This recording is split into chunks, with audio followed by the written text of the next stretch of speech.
파월 입단속을 해야 될 시기가 돌아오긴 했죠. 사실 그동안의 뉴욕 증시는 우리나라 증시 대비해서 어떻게 보면 견조하게 계속해서 오름세를 보이고 있습니다. 어젯밤 나스닥 시장 같은 경우에도 1% 넘는 강세를 또 장중에 연출하기도 했는데 3대 지수 모두 고른 상승을 보였죠. 특히나 이제 빅테크 종목들, M7 종목들의 강세는 꾸준히 이어지고 있는 가운데 국장과 정말 다른 그런 양상에 부럽기만 합니다. 그러나 과연 그 파월 의장의 오늘 그리고 내일 이어지는 여러 가지 그 발언들이 시장을 억누르게 하지 않을까에 대한 불안감이 있긴 한데 일단 어젯밤 시장부터 정리해보죠. 이렇게 뉴욕 증시가 왜 좋았는지 어떤 업종이 좀 잘 올랐습니까? 네, 업종으로 따지면 뭐 역시 뭐 나스닥에서 네. 소위 얘기하는 빅테크 주들이 시장을 주도했다 이렇게 볼 수 있겠고요. 뭐 그 배경을 살펴보면 사실 FOMC 전후로 해서 금리 인상에 대한 시장의 프레셔가 대부분 사라졌다. 네. 뭐 이렇게 봐도 될 것 같습니다. 방향 자체가 좀 미국장은 바뀌었다라는 느낌을 많이 받는 게 지금 오늘까지 했어요. S&P 500은 7일 연속 상승세고요. 대단하죠. 나스닥은 8일 연속 상승세인데 이게 2년 만에 지수별로 따졌을 때 가장 긴 상승세를 이어가고 있는 그런 상황입니다. 뭐 다우지수도 7일 연속 상승인데 이 역시도 상당히 역사적인 상승세를 이어가고 있는 것이고요. 말씀드린 대로 이제 시장은 금리 인상 사실상 주기가 끝났다라고 지금 보고 있는 것 같고 뭐 여러 개 CME 데이터, 페드워치 데이터를 통해서도 드러나고 있지만 시장에서는 내년 하반기에 금리 인하가 시작될 거라는 어떤 시나리오를 근거로 해서요.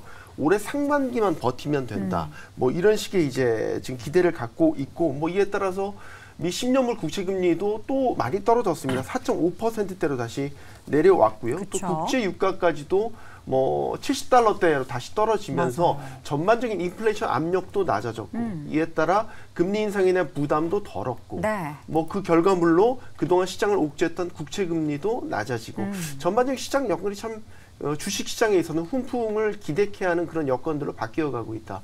이렇게 정리할 수 있겠습니다. 참 미국 시장은 좋은데 우리 시장은 왜 그걸 좀 훈풍을 바로 받지 못하고 이렇게 역풍을 맞는 그런 하락이 나타나고 있는지 모르겠습니다. 일단 뭐 미리 걱정하는 건가요? 파월 의장이 오늘 밤에 뭐 어디 학회에 간다면서요? 네. 예, 학술적인 얘기만 좀 했으면 좋겠는데. 일단 뭐 오늘 밤에 이제 파월 의장이 발언을 할 걸로 예상이 되는데 네. 뭐 지난 뭐 FOMC 끝나고 이 기자회견 한 지 얼마 안 됐습니다. 그러니까 그렇기 때문에 뭐 그동안 특별한 데이터가 나온 건 아니고요. 그러다 네. 보면 비슷한 내용을 아마 이어져서 이제 얘기하지 않을까라는 시장에서 기대를 하고 있다라고 보시면 되겠습니다. 뭐 항상 뭐 얘기했던 거죠. 뭐 데이터를 보고 향후에 금리를 결정하겠다. 그 말 지겨워 죽겠어요. 뭐 그 정말. 얘기는 뭐 여전히 뭐 나올 걸로 예상이 되고 있고요. 네. 그다음에 추가 금리 인상에 대한 부분은 뭐 데이터를 보고 결정을 하겠다. 다만 이제 기준금리를 뭐 하락하는 거는 상당 부분 현재 수준을 유지할 것이다라는 뭐 기본적인 발언이 이어질 가능성은 상당히 크다라고 생각을 하고 있습니다. 네. 뭐 최근에 뭐 패드 위원이나 그다음에 지방 연은 총재 같은 경우도 지금 비슷한 발언을 지금 하고 있는 그런 상황이다라고 보시면 되는데요.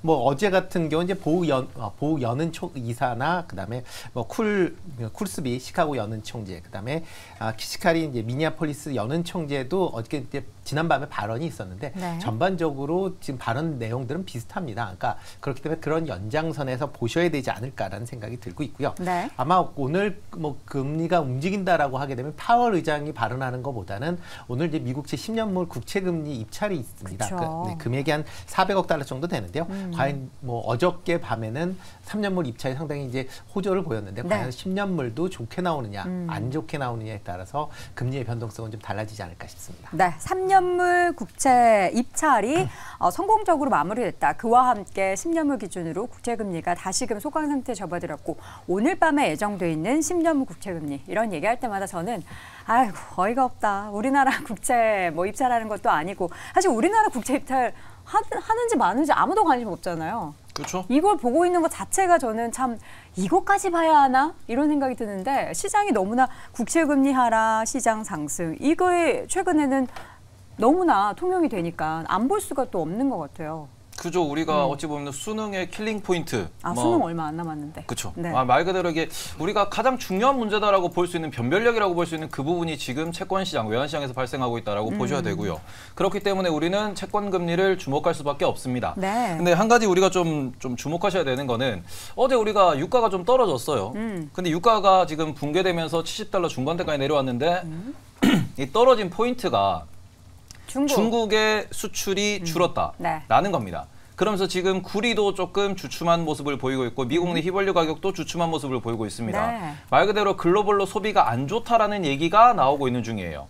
그리고는 어제 미국에서 가장 좀 대두됐던 가장 핵심이 됐던 헤드라인 뉴스가 뭐냐 그러면은 미국 내에 신용카드 사용액이 늘어나고 있다. 그리고는 이것 때문에 연체율도 늘어나고 있다. 네, 말 그대로 경기 침체를 얘기하는 시그널이 계속해서 발견되고 있다는 겁니다.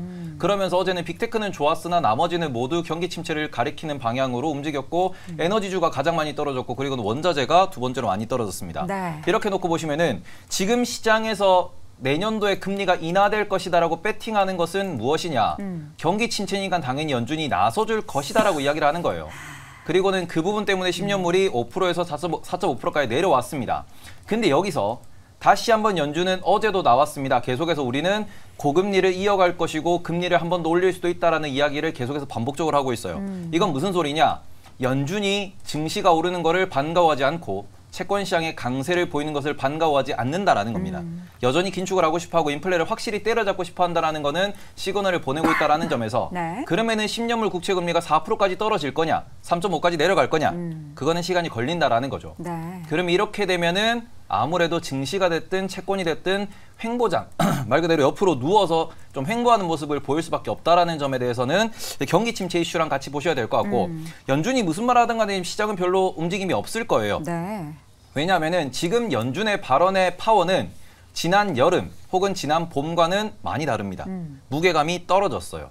그렇기 때문에 이런 부분에 있어가지고 오히려 이제 뭐 12월 점도표에 있어가지고 네. 그때는 우리가 좀 긴장을 해야겠지만 지금은 연준보다는 경기 침체를 가리키는 경제 데이터가 더 중요할 것이고 그리고 추가적으로 셧다운 이슈가 좀 더 증시 방향성, 채권 방향성을 좀 가릴 것이다. 이렇게 보셔야 될 것 같습니다. 셧다운에 대해서 좀 우려를 하고 계세요? 이러다 그냥 또 연장하고 하다가 초유의 사태까지는 벌어지지 않을 것 같은 생각이 개인적으로는 들긴 하는데. 근데 이게 문제가 뭐냐 그러면 어제도 미국에서 얘기가 나왔어요. 지금 우리가 올해 들어가지고 미국의 그 정책, 말 그대로 뭐 재무부의 정책에 있어가지고 의회가 결정하는 게 벌써 3번째입니다.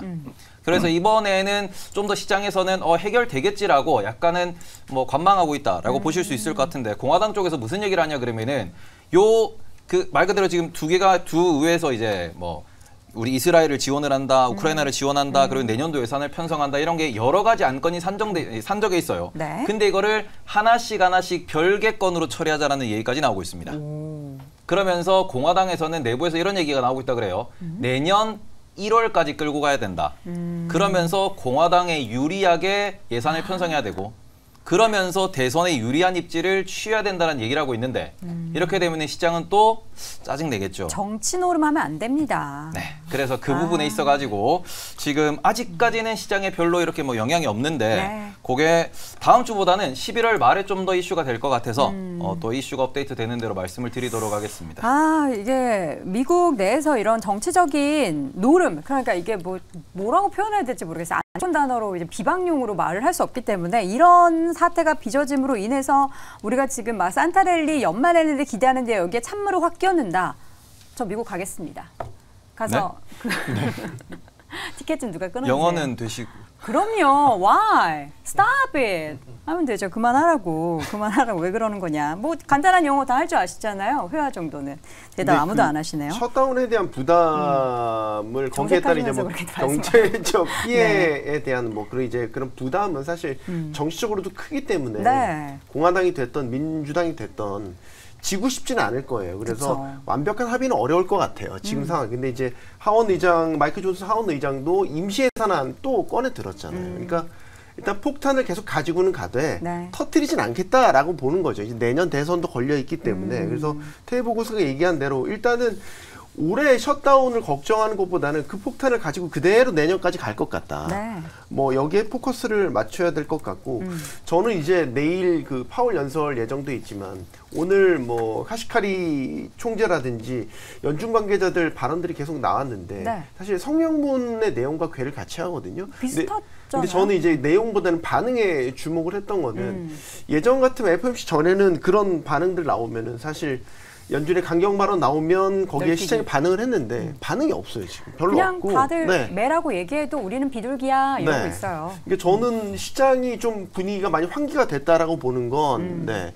계속해서 뭐 어쨌든 연준은 경계감을 실는 발언들을 하게 될 텐데 시장은 더 이상 그렇게 보지는 않는 것 같아요. 아, 근데 그렇게 미국 시장 분위기 좋은데 우리 시장은 왜 이런지 모르겠습니다. 이제 예전에는 뭐 미국 얘기가 나와서 좋은 얘기 나오면 좋은 대로, 안 좋은 얘기가 나오면 안 좋은 대로 반영이 됐는데 이게 좋은 게 반영이 안 되는 우리 시장만의 뭔가 이제 골이 많이 파져 있는 그런 느낌이 드는데요. 여기에서 더 더불어서 뉴욕 증시를 상승을 이끈 건 유가의 하락, 그리고 달러는 뭐 하락했다라고 보기엔 좀 어렵지만 어느 정도 좀 안정세를 되찾고 있는 것 같아요. 전반적인 진짜 금융시장 여건이 좋아지고 있는 것 같아요. 그렇죠. 지금 우리나라에 영향을 미치는 것들을 이제 매크로적인 환경에서 좀 따져봤을 때 네. 뭐 환율이나 유가 같은 것들이 있죠. 뭐 최근에는 미국의 국채 금리가 가장 큰 영향을 미치고 있는데 사실 다 연동되고 있다라고 보시면 될 것 같습니다. 그런데 우리가 여기서 좀 짚어볼 부분은 환율 같은 경우는 이제 우리가 달러 인덱스와 좀 다른 부분인데 달러 인덱스 같은 경우도 계속해서 하락을 하고 있죠. 이런 부분에서 이제 미국의 금리 인상 노이즈 같은 경우는 수면 아래로 가라앉을 가능성이 높다라고 보고 있고 유가 같은 경우도 계속해서 올라가다가 이제는 고점에 맞고 다시 한번 밀리고 있는 모습입니다. 그렇기 때문에 이런 전체적인 흐름 자체가 우리나라 시장에 그렇게까지 부정적인 영향을 미치진 않는다라고 보고 있지만 상승을 만들 만한 모멘텀으로 조금 부족하다라고 보고 있습니다. 게다가 최근에 공매도 금지로 인해서 우리나라 시장이 순간적으로 굉장히 강하게 올라왔기 때문에 여기서 어느 정도 기간 조정을 받아가면서 다시 한번 하방 경직을 만들어주고 다시 한번 우상향을 할 수 있다라고 봅니다.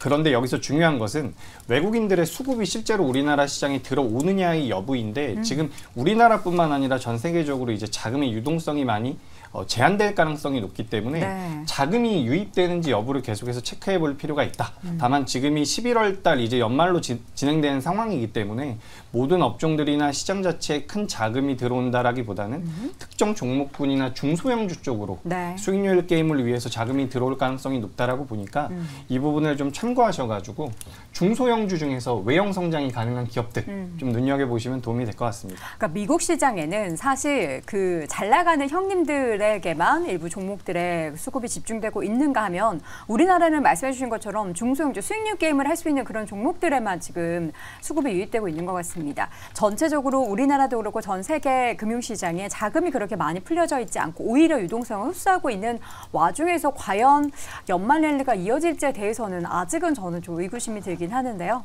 특히나 우리 시장에 대해서 의구심이 많이 드는데 그러한 부분들에 대해서는 4위와 이어지는 3, 2, 1위에서 자세하게 다뤄보도록 하겠고요. 오늘 네 분의 의견 다시 한번 정리해 보겠습니다. 첫 번째로 임순재 고수의 의견입니다. 미국 국채 입찰에 더 주목을 해보자. 손서우 고수는 금리 인상 내년 상반기만 버티자. 이재규 고수는 경기 침체 우려되지만 주식은 대응의 영역이다. 고 말씀하셨죠. 테이버 고수는 이제 시장의 핵심은 경기 침체와 금리 인하다라고 이야기를 남겨주셨습니다. 자, 이어지는 오늘장 탑5 4위 주제 확인해 보시죠.